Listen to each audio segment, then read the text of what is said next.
you also handle your tax saver fund. So do you view that in any way differently than your Flexi Cap fund, or the thought process is more or less the same? The investment philosophy is the same, thought process is the same, the team is the same.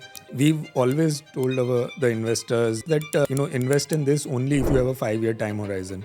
And when we are making an investment, is it not a challenge that in Flexi Cap you not only have to take the market cap allocation into account, right? Because all other funds will have a mandate that large cap will say that 80% of mine has to be in large cap, so that's how I will perform.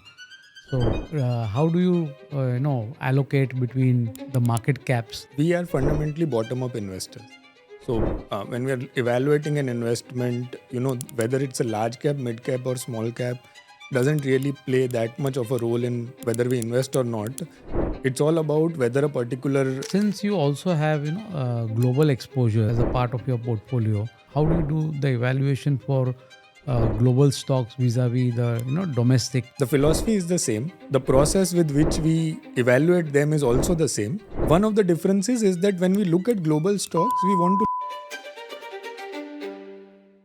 Hello and welcome to Ventura Spotlight. It is a pleasure to have with us today Mr. Rukun Tarachandani, Executive Vice President and Fund Manager Equity at PPFAS Mutual Fund. Rukun has done his BTech in Information Technology and MS in Data Science from Northwestern University, USA. He has also done MBA and is a CFA charter holder. Along with this, he has a certification in Quantitative Finance.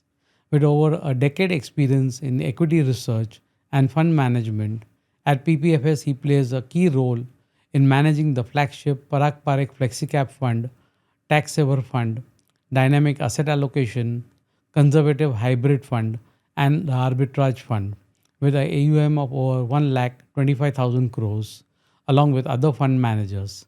So let's get started.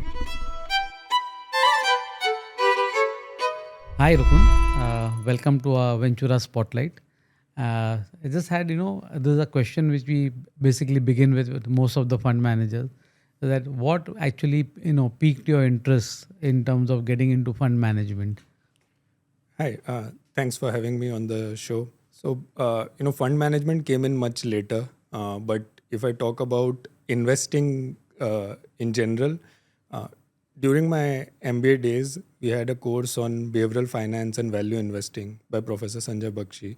So that course introduced us to the multidisciplinary aspect of investing. So when you're investing, you're trying to view that opportunity from different lenses. There is that business strategy lens wherein you're trying to understand the competitive advantages of the business. There is a finance and accounting perspective. There's a valuation perspective.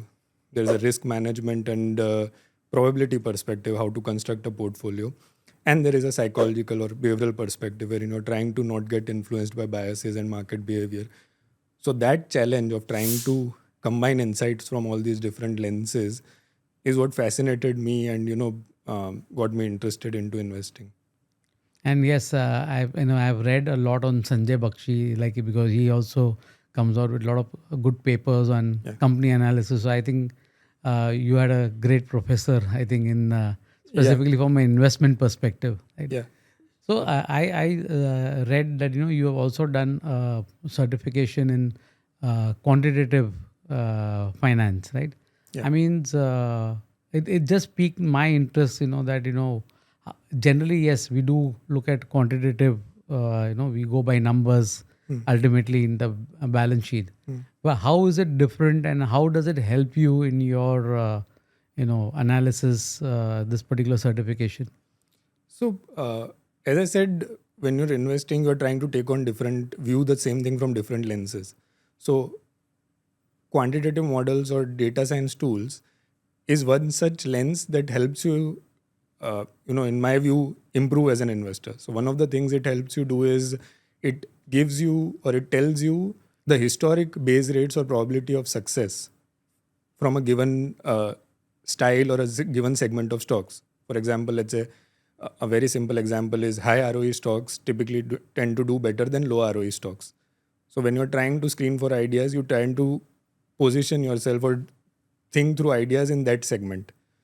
The other thing it does is that it lets you it lets you broaden your historical context. So, I was not an investor during the dot-com bubble, but sifting through data helped me understand or helped me visualize or think through as to what were the mistakes investors made during that time. How can one avoid those mistakes? What are the lessons from that time? So it gives you sort of a historical laboratory to, work through ideas or think through stuff. Okay, interesting. So another thing which intrigued me is that PPFS has only one equity scheme, and that's a Flexi cap. And based on what SEBI allows you to do whatever you want under a Flexi cap model, right? So what is the thought process which is gone behind that you want to have just one Flexi cap scheme? So if you can throw some light on that, it would really help us. Yeah. So when designing the scheme, the thought was that have a fund which gives us the flexibility to take advantage of opportunities wherever they are. So if a small cap stock is looking interesting, you can go ahead and invest there. If a large cap stock is looking interesting, we can go ahead and invest there. If a particular sector is looking interesting, we can have high exposure there. At the same time, if some sector is not interesting from a valuation or business perspective, we can have no exposure there. Simultaneously, we can, we had the option to invest in global stocks and have some exposure there.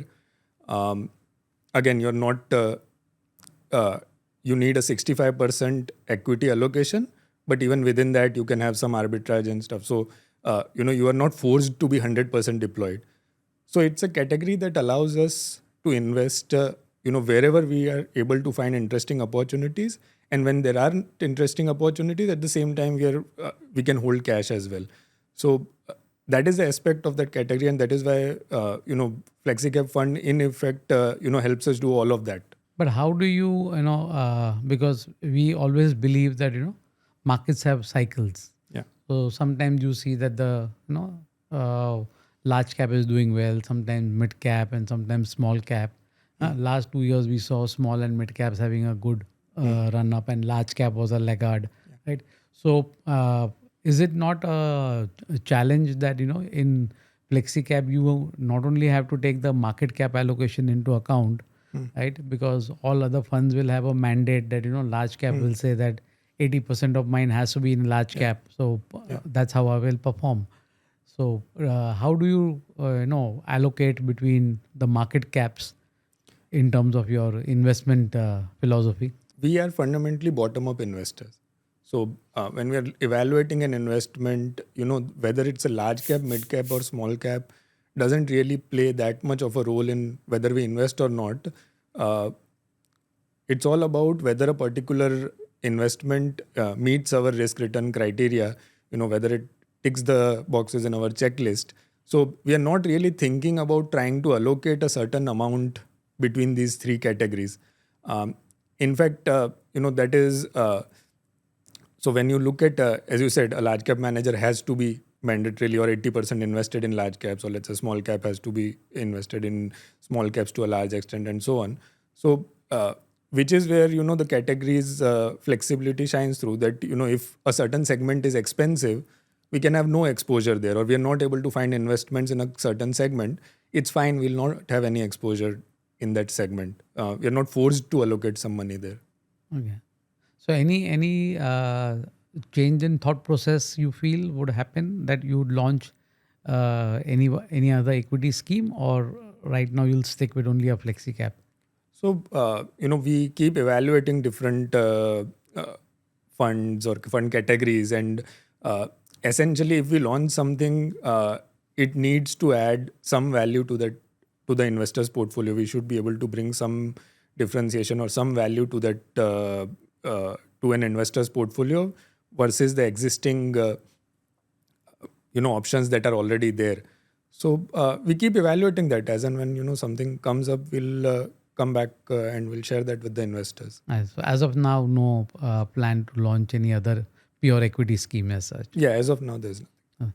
So, would that same thing apply even for a thematic fund? Because right now the fad is more that most of the fund houses are launching a plethora of thematic, because obviously most of the categories are now Yeah. exhausted. So, would the same process be there for the thematic itself also? Yeah, it is. The thought process is the same.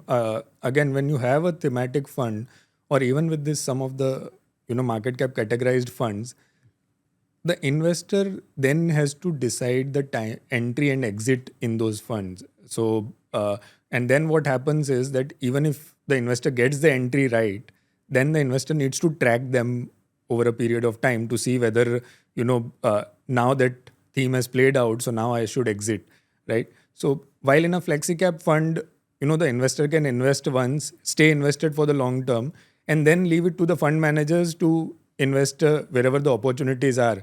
If a certain theme or a certain category of stocks are looking interesting, we can invest in them through the flexi cap fund itself. At the same time, when that theme becomes very expensive, we'll exit out of that as well. So the investor does not need to keep tracking the themes and keep worrying about whether something in my portfolio has become expensive or something is working, not working. So, and since you don't have, you have multiple fund managers also in your scheme. Now, so how does the research process work, and how does there could be ideas clash, right? Because we see that the market is always like for every buyer there's a seller. So somebody thinks that the stock has reached its value, but the other guy sees some value in that, right? So how do you resolve those conflicts within the team, and how do you do your research on the stocks which you purchase? Sure. So we have a research team. So within the there are sector research analysts are allocated certain sectors. They will cover stocks within those sectors, both domestically and globally.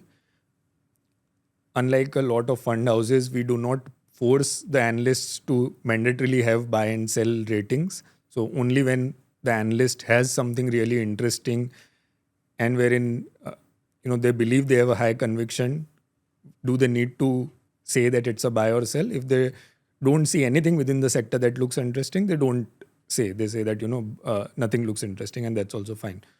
So that's the job of research analysts. When it comes to the investment team, there are four of us in the equity investment team, including Rajiv, who's the CIO. So the thing is, at core, our investment philosophy is the same. So all of us believe in the same investment philosophy, which is we want to buy good quality stocks, good businesses with good managements, and with a decent margin of safety.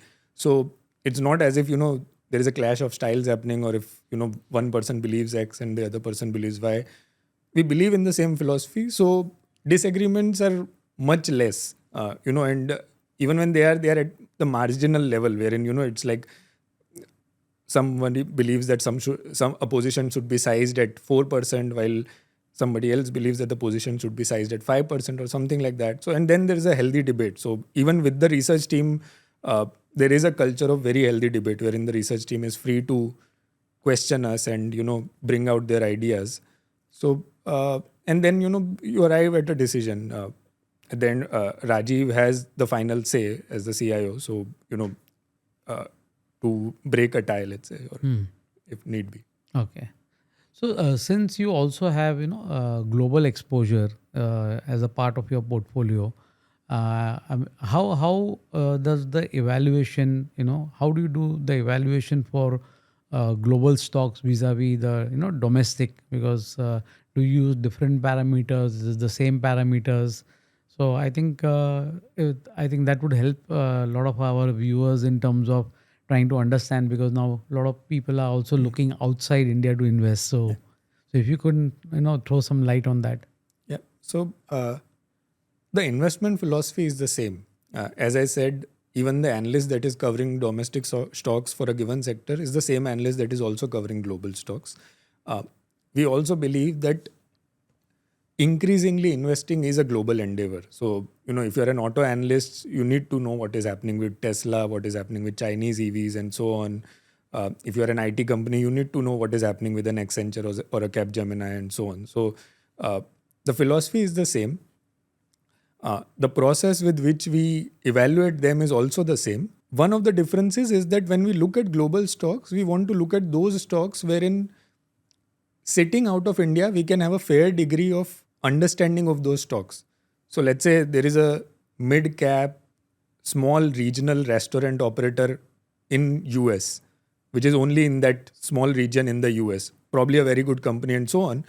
But sitting out of India, I might not have the kind of insights into that business as I might have for a global stock. So typically we try to identify or stick to those names which even sitting in India, I can do the analysis or I have an understanding as much as anybody else globally does. Again, we stick to developed markets, so which is US, Europe, developed Asia, while making or evaluating these investments. Okay, so you basically look at US, Europe, and maybe it could be Japan or South Korea as such. So Yeah. emerging markets will not enter into your portfolio. I mean, apart from India, as such, from a global perspective. Yeah. Okay, good. Thanks for that insight. Uh, coming to your, you also handle your tax saver fund. So do you look at it a bit differently than the flexi cap, because the nature remains, equity, but obviously you need to have a separate fund because of the taxation benefit which has been there. So do you view that in any way differently than your flexi cap fund, or the thought process is more or less the same? So the investment philosophy is the same, thought process is the same, the team is the same.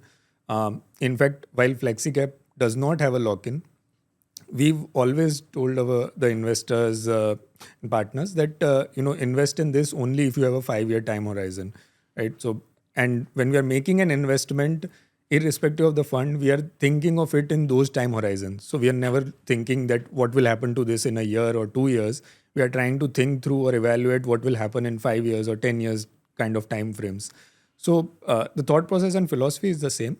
There are some differences which are because of the asset allocation mandates of the two categories. So in tax saver, the minimum investment has to be up to 80% in equities, and you cannot have, and that has to be unhedged. So there cannot be any arbitrage there. Also, you cannot invest in global stocks. So because of that, there are some differences between the two funds, but by and large, they are managed very similarly. The portfolios are also very similar. Okay, so but does the lock-in give you some more leeway vis-a-vis the flexi cap fund to take, calls which you would otherwise not take in a flexi cap? So as I said, we tend to believe that the investors are staying invested for a 5-year period, and we invest with that thought process in mind. So even with FlexiCap, we are not investing with the thought process that in a year or 2 years I might have to change things and stuff like that. So if you look at the portfolio turnover ratios for FlexiCap, has been about 20% or something. So the average duration at which a stock has stayed in the fund is anywhere between 4 to 6 years. Okay. Yeah. Okay, fair enough. Okay. Now, coming to your hybrid category. So you have, I think, dynamic asset allocation fund, I think, and you have a conservative high equity hybrid. So right now, what we are seeing is that there is a lot of traction which is happening on the multi-asset allocation part, right? Yeah. So, any thoughts with regard to whether would you be looking at a multi-asset, or is this why only these two funds, and how do you manage that part of the portfolio? Sure. So again, hybrid funds, different fund houses approach that category of funds from different perspectives and from different investors' category needs. At PPFAS, the two funds that we have, they are catered predominantly towards the conservative investor, an investor who wants higher debt allocation, who does not want the very high volatility that a high equity allocation would bring in. So both the funds are managed with that in perspective. So, let's say in hybrid, the unhedged equity has been around 10% or so. In DAF, it has been near about 15 odd percent or so. And the rest, is arbitrage. And a large portion of the entire portfolio is debt. So again, the reason there are these two funds is that when we launched a conservative hybrid, debt funds had a indexation benefit as a debt category, Correct. which went away, and then to cater to an investor who needs tax efficiency, we launched the dynamic asset allocation fund, which if you stay invested for 2 years, you get it's a more tax efficient structure. But predominant focus of the investors is that a conservative investor who needs a higher debt allocation. Okay. And so in terms of asset allocation, do you do it more dynamically? Because there are a lot of, there are so many models, many people are following some model or the other. So do you follow some a model-based approach, or, how do you manage that part of the portfolio in the asset allocation? Yeah. So unhedged equity, will sort of remain, less than 20%. I'm talking about DAF, let's say, if you stick to DAF, the unhedged equity will be less than 20%. Where the dynamic aspect comes into play is that the allocation to arbitrage versus debt, that can change a bit. So equity overall will be more than 35% for it to be tax efficient.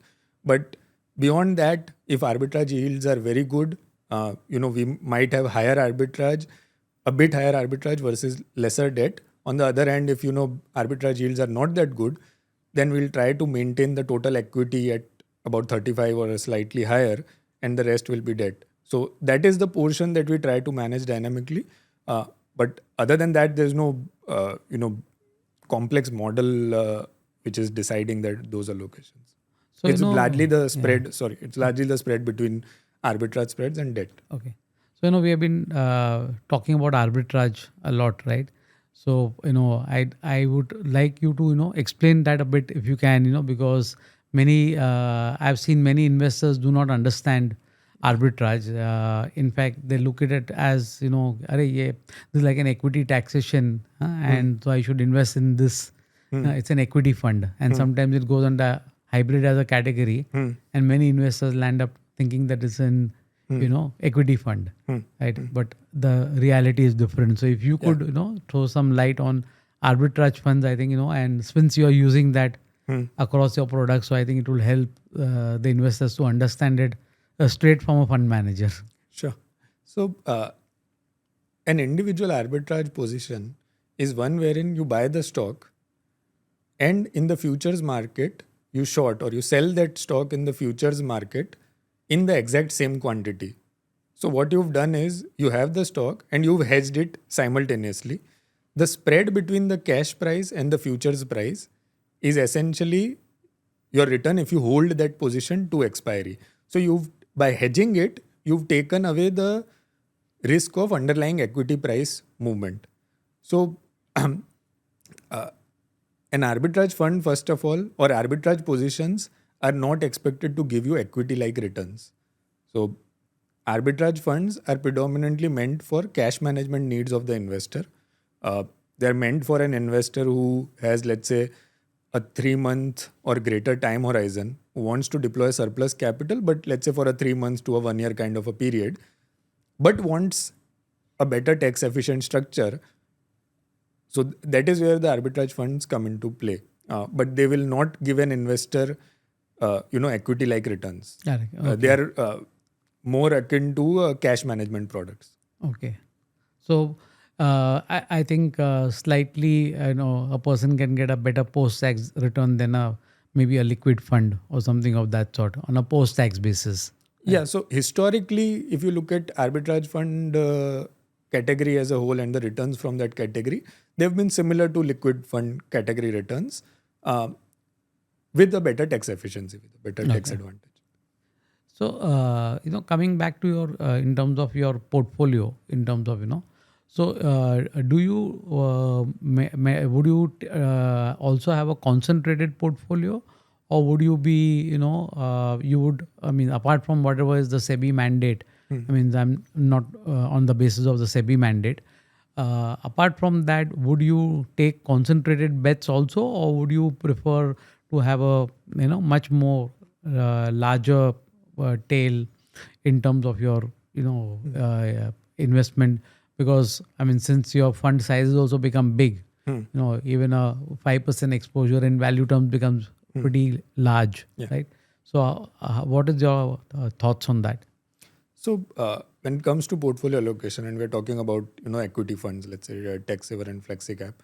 So within the large cap space or the large mid cap space, we will have high conviction, higher weightage, positions. So the way we think about is that the top 15 or 20 stocks will form a sizable portion of the equity allocation, but within the small cap space, wherein we cannot have an individual position probably at 4% or 5% of the position, within that segment we are fine having a tail of small caps, wherein let's say there are 10-15 stocks each with about a 0.5 to 1% position each.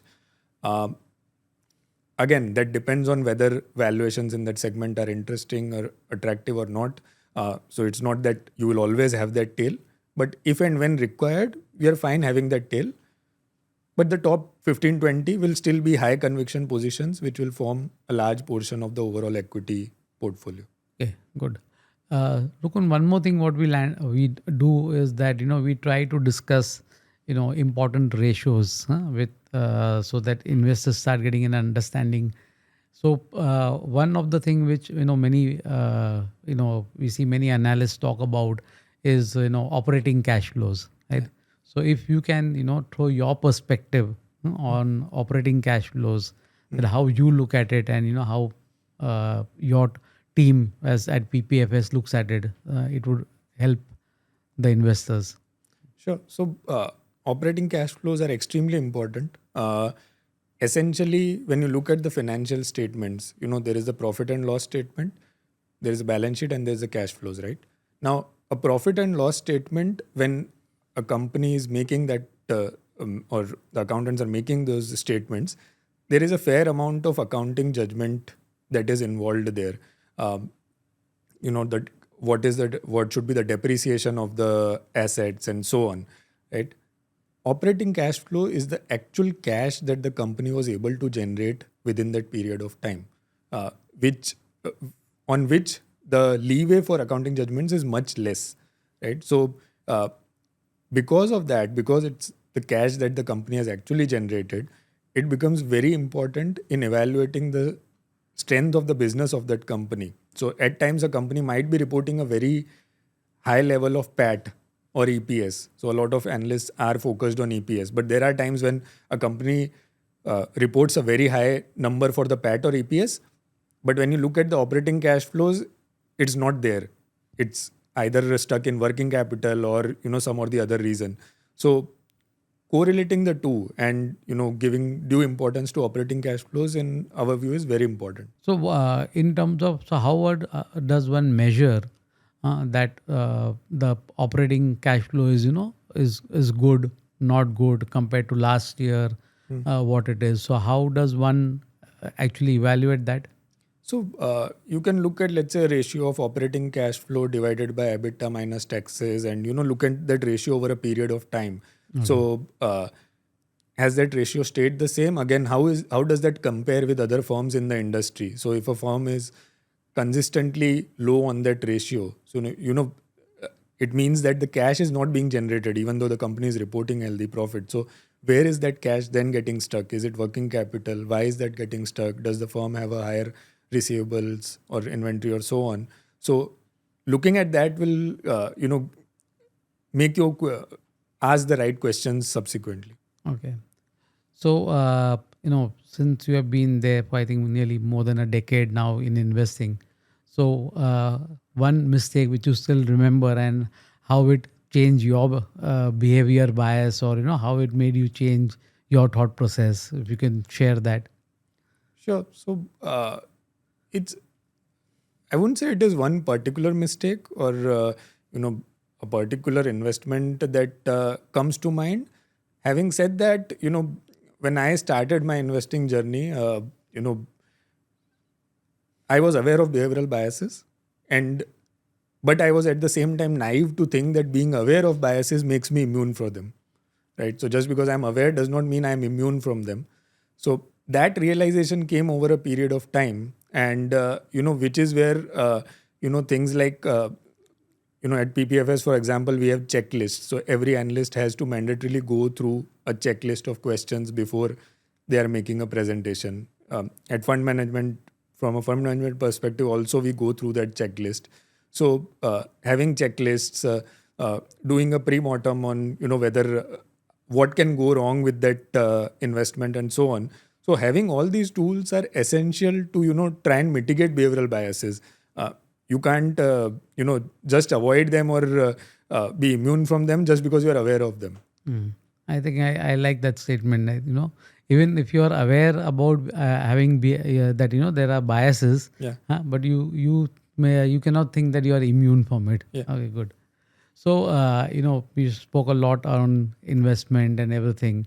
So the markets are always topsy turvy every day. Something new keeps on cropping up locally, internationally. So how do you unwind yourself? So typically, I read, other than investing stuff or other than business related stuff. I like reading fiction novels. If possible, go on vacations every now and then. Typically go to places with good nature and stuff. So those are typically two of my favorite ways to unwind or detach from the markets. Okay. Okay. So we also do a rapid fire. So I would like to do that with you also. So Sure. so what's your first thought at 9:15 a.m.? So typically, where have the markets opened? Is there anything interesting that that's happening? Within the portfolio stocks. Was there any interesting research published the day Okay. before? What is your market holiday plan?